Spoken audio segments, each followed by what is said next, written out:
going to talk about what do I do when my partner or my family doesn't support me. So go ahead and use the chat if you're watching live, if you're watching in the recording, and I'm curious, I'm double checking, here I am, who actually you're thinking about, who in your life that yet is not supporting your journey.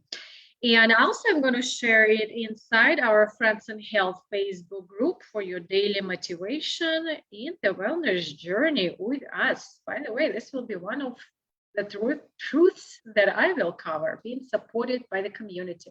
Okay, well, in fact, just recently, I'm going to pull up my notes so I stick to the topic. This question was asked in our monthly training. We talked about how to effectively love yourself. We talked about activating your senses. We talked about setting boundaries and really knowing what drains your energy, what gives you energy. We talked about, oh my goodness, tapping into another activity. We talked about finding the time of pockets. We talked about something else, but I can't remember, and it was so good. And at the end of the training, one of the participants, in fact, there was two of participants asking pretty much the same question. Okay, this all sounds good. How do I travel in my own journey? I figured it out. Here's my plan. But what do I do when I'm not supported by immediate people I spend so much time with? And I was told recently, that's a brave subject. Good luck with that. But what do we do when we know we need to do certain things in our health? And hey, it's not just about health. Have you noticed, like when you're starting a new business, for example, and your family is looking at you saying, what? Or they don't want to buy product from you, they're not supporting you in this journey. It's kind of the same thing. Why is our immediate family, the people who love you, we love them, and they're just not getting it? What do we do? And you know, it's so easy. That's actually almost like, I don't know, the first step where we tend to give in and give up. And I tell you, this is my personal experience where I felt like it's a fight between choice of my self-care and sitting at the dinner table eating steak and potato. And it was a constant fight and not wanting to disappoint the family. So many of us, we just give in and give up. Or if you want to start on your wellness journey and here's the plan, you meet a coach or you see this program and you talk to your spouse and you hear, no, there might be a money conversation, there might be time, there might be something they don't want to do, and therefore you're not even starting.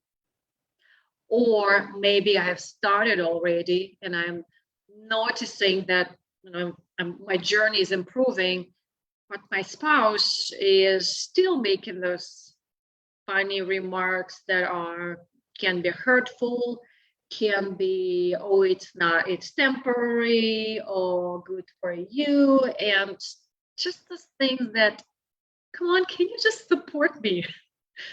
Anybody's familiar with that? It's just, why can't they? We've been traveling together as a family or really close friends. Why can't they get on board with us? We're going to talk about 3, in fact, I was thinking other steps, other something else. I'm going to call them truths. Before we talked about the 3 truths, here's the truth of the truth. Think about, for example, you're starting a new business, I just mentioned.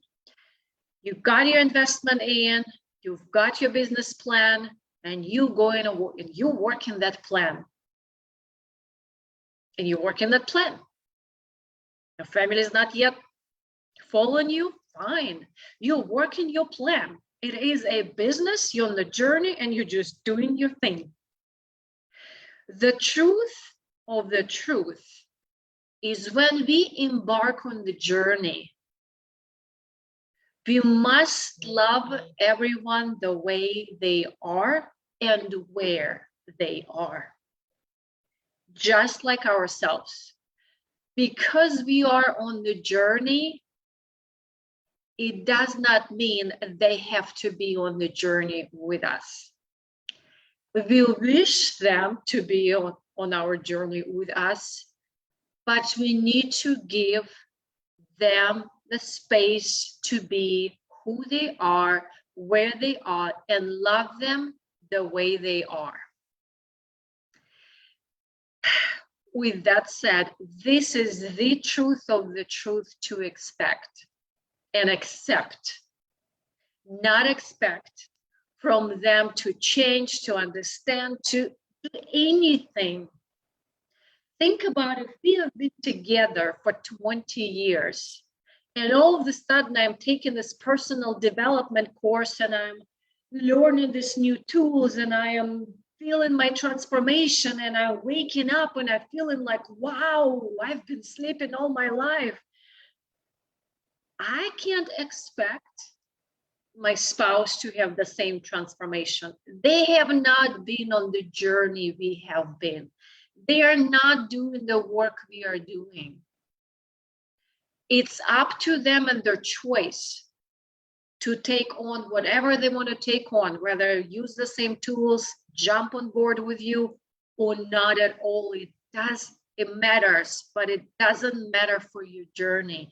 It is just so crucially to understand the difference. When you're embarking on the journey, it is your journey. Expect them or accept them the way they are and where they are. They've been knowing you for so many years, the way you are, and now you're different. That's different. They're not relating to me, to you, as your new you. They're still related to you and me as I have been for 20 years. It takes time. Whether the time comes or never comes, it is your journey. It is not their journey.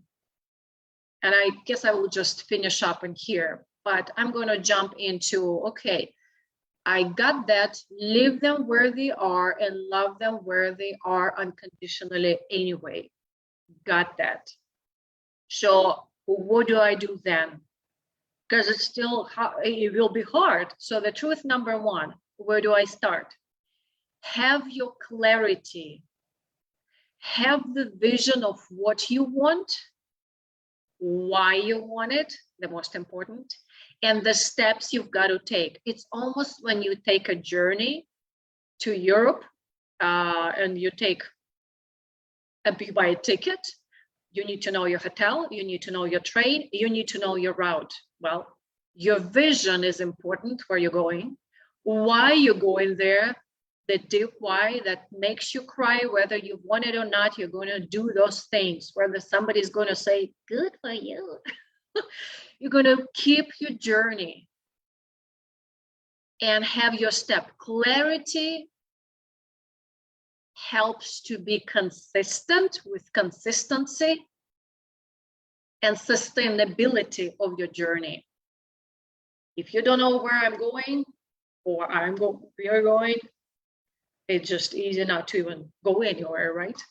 So truth number two, align your vision and yourself with the community. Here we go. Think about the community that has your beliefs that you want. You want to believe in yourself. You want to believe in your journey. You want to be strong in your choices and your daily decisions. And the community already got it. They're traveling together with you in the same direction. You've heard an expression, you become the average of 5 people you spend time with. Surround yourself with that community. And truth number 3, this is a good one.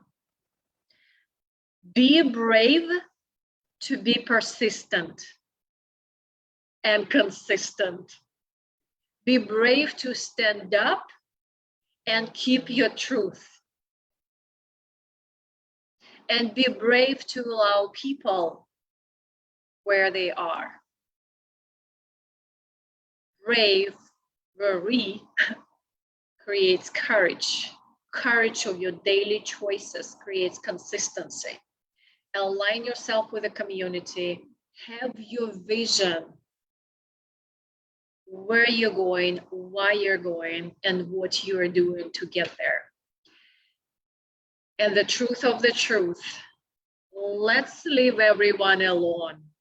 You're living in your body for the rest of your life, and it's your body, it belongs to you. We are the boss of our body and our word, our vision, our belief, not somebody else. So when we embark on the journey, let's allow everyone else to be who they are, where they are, and stand our own truth. With that said, ladies and gentlemen, if you want to dive into our training, when we talked about, okay, what are those steps you're talking about?